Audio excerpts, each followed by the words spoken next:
Hello boys, good morning.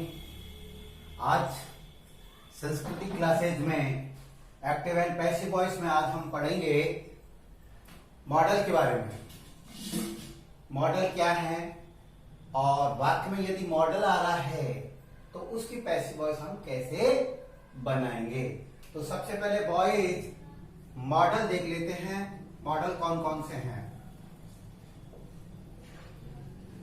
Models जैसे can, could, may, might, will, would, shell,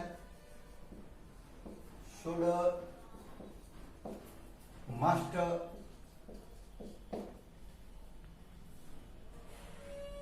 need, not आदि। Can, could, may, might, will, would, shall, should, must, need, not आदि, इनको model बोलते हैं। यदि इनसे वाक्य में यदि ये आ रहे हैं, ये मॉडल आ रहे हैं, तो उनकी पैसिव वॉइस किस प्रकार बनेगी, एक थोड़ा सा नियम है, उसको ध्यान रखेंगे। यदि वाक्य में मॉडल्स आए तो पैसिव वॉइस बनाते समय मॉडल के बाद बी लगा देंगे। वॉइस क्या लगा देंगे? मॉडल के बाद यदि वाक्य में कैन आ रहा है, कुड आ रहा है, मे आ रहा है, माइट आ रहा है, या कोई विल आ रहा है, will, shall, should, must, need, not आदि, इनमें से कुछ भी आ रहा है तो पैसिव वॉइस जब बनाएंगे हम, पैसिव वॉइस ऐसे वाक्यों की बनाएंगे तो मॉडल के बाद बी लगा देंगे। वॉइस ध्यान रखना। शेष नियम यथावत रहेंगे। शेष नियम तो समझ रहे हैं। मेन वर्ब की थर्ड फॉर्म लगेगी पैसिव वॉइस में, बाई का प्रयोग होगा, सब्जेक्ट को ऑब्जेक्ट बनाएंगे, ऑब्जेक्ट को सब्जेक्ट बनाएंगे। शेष नियम वो बोलते हैं हम। थोड़ा सा हम चेंज करेंगे, थोड़ा सा एक नियम बदल रहा है कि मॉडल के बाद बी लग जाएगा।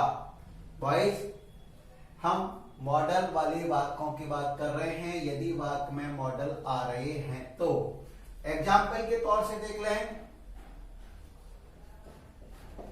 यहां एग्जाम्पल के तौर से देख लें।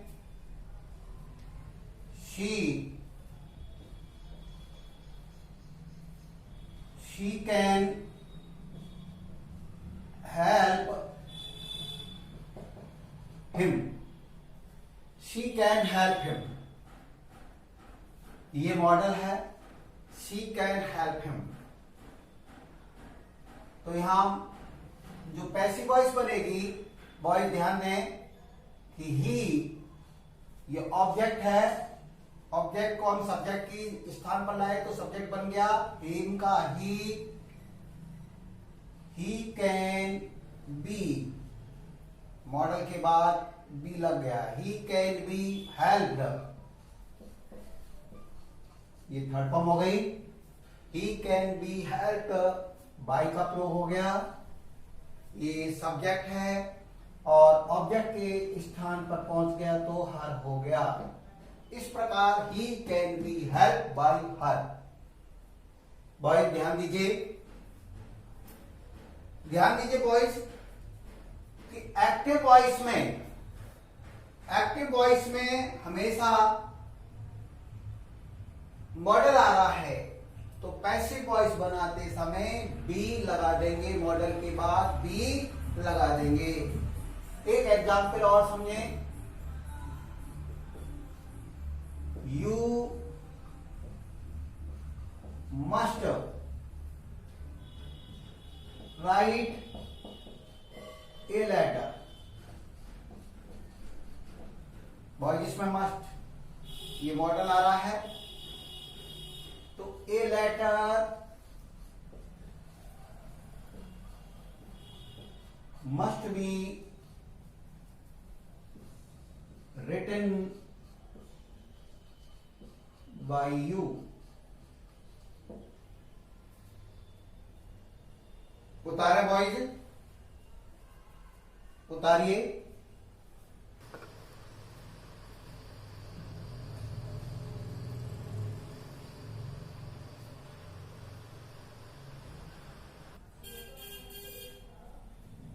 बहुत आगे देखेंगे।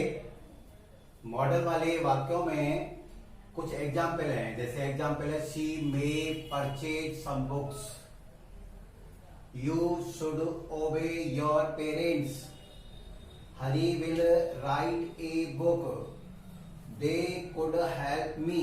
तो इनको हम किस प्रकार पैसिव वॉइस में बदलेंगे देखेंगे।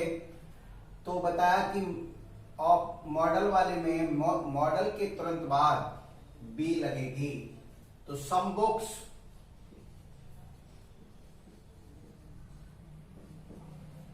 मे be, some books may be purchased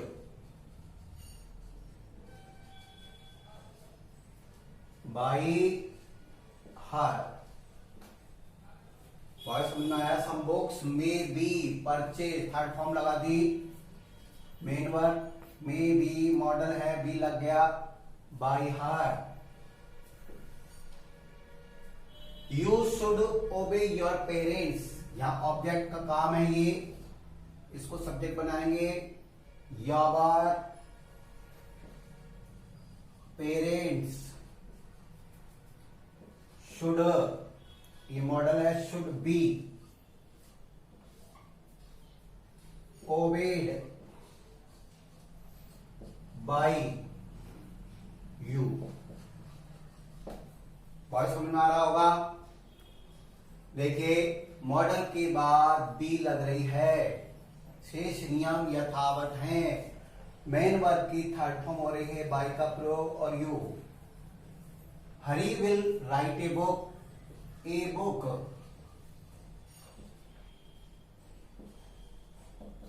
will be written by Hari,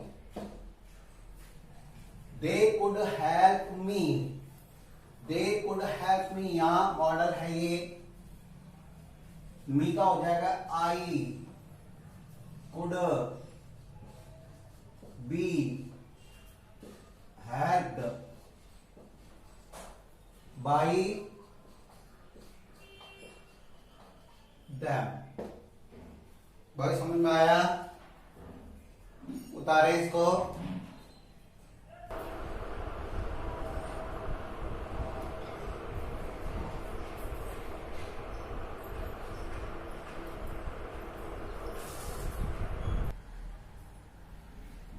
boys अब हम आगे बात करेंगे डबल ऑब्जेक्ट के बारे में। कभी कभी वाक्यों में बॉयज एक्टिव वॉइस में दो ऑब्जेक्ट आ जाते हैं। यदि मुख्य क्रिया के बाद जो ऑब्जेक्ट आ रहा है उसके बाद एक ऑब्जेक्ट के बाद यदि कोई दूसरा नाउन आ रहा है तो वो दूसरा ऑब्जेक्ट कहलाता है। एक ऑब्जेक्ट के बाद यदि वाक्य में दूसरा नाउन आ रहा होता है तो वो दूसरा ऑब्जेक्ट कहलाता है। ध्यान रखें, यदि एक्टिव वॉइस में एक हटाकर एक ऑब्जेक्ट के बाद, यहां समझिए आप, ऑब्जेक्ट के बाद कोई नाउन संज्ञा, कोई नाउन आ रहा होता है तो वह वाक्य का दूसरा ऑब्जेक्ट कहलाता है। कोई ध्यान है, एक्टिव वॉइस में ऑब्जेक्ट के बाद कोई नाउन आ रहा है तो वह वाक्य का दूसरा ऑब्जेक्ट कहलाता है, उसे बोलते हैं डबल ऑब्जेक्ट। ऐसे वाक्यों की पैसिव वॉइस दो प्रकार से बन सकती है, जो निम्न प्रकार है। समझें बॉयज, एक उदाहरण से हम फॉर एग्जाम्पल के तौर से देख लीजिए। ही taught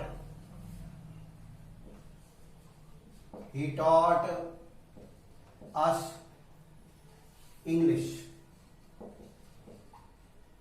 इसमें देखें बॉयज, यहां ये हमारे सब्जेक्ट है, ये मुख्य क्रिया है और ये अस ऑब्जेक्ट है।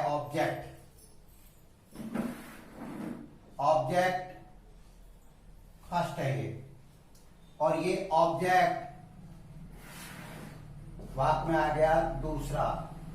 इसकी बात कर रहे हैं। He taught us English, ऐसे डबल ऑब्जेक्ट वाले वाक्य कहलाते हैं। He taught us English, उसने हमें इंग्लिश पढ़ाया। He taught us English, तो इस ऐसे वाक्यों का बॉयज, ये ऐसे वाक्य डबल ऑब्जेक्ट वाले वाक्य कहलाते हैं। He taught us English, पहला ऑब्जेक्ट दे रखा है ऑब्जेक्ट us, और इसके तुरंत बाद कोई नाउन आ रही है संज्ञा। तो इंग्लिश एक संज्ञा है, नाउन है, तो वो भी एक ऑब्जेक्ट हो गया, उसको डबल ऑब्जेक्ट बोलते हैं। तो इस प्रकार के वाक्यों की पैसिव वॉइस जो बनाएंगे हम, दो प्रकार से बनेंगे बॉयज, दोनों ऑब्जेक्ट से बना सकते हैं। पहला हम वी, अस का हमने सब्जेक्ट बना दिया, we taught,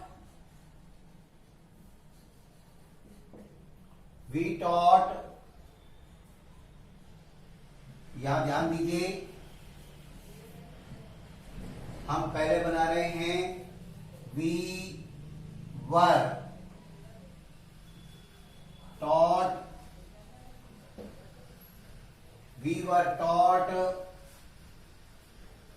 English, we were taught English by him, We were taught English by him। Voice एक तो हम इस प्रकार से बना सकते हैं पैसिव वॉइस, दूसरे ऑब्जेक्ट से भी बना सकते हैं कि English was taught us by him। English was taught us by him, दोनों प्रकार से हमारी पैसिव वॉइस राइट है। We were taught English by him, तो English was taught us by him, दोनों प्रकार से पैसिव वॉइस हमारी राइट है। दोनों प्रकार से हम पैसिव वॉइस जो भी अच्छा लगे, जो अच्छी तरह समझ में आए, वो हम उस प्रकार से बना सकते हैं। बॉयज ध्यान रखेंगे, दोनों ऑब्जेक्ट हैं, तो जो एक ऑब्जेक्ट रह जाएगा वो ध्यान दे बॉयज, मुख्य क्रिया के तुरंत बाद ही आएगा। ये विशेष ध्यान रखना, और बाय का प्रयोग करेंगे ही, लेकिन मुख्य क्रिया के बाद जो ऑब्जेक्ट हमारा शेष रह गया है, यदि हम पहले ऑब्जेक्ट से बनाते हैं तो दूसरा ऑब्जेक्ट है, तुरंत आया था English, taught English by him, we were taught English दूसरा ऑब्जेक्ट था। यदि दूसरे ऑब्जेक्ट से पैसिव वॉइस बना रहे हैं तो इंग्लिश वाज टॉट, पहला ऑब्जेक्ट अस, बाय हिम। इस प्रकार से ये आपके डबल ऑब्जेक्ट वाले वाक्य कहलाते हैं। तो बॉयज, आज आपको कैसा लगा? इसको लाइक करें, शेयर करें और कमेंट्स करके बताएं किस प्रकार से आपको active voice, passive voice, active voice, passive voice समझ में आ रहा है। ठीक है भाई, जय हिंद, जय भारत।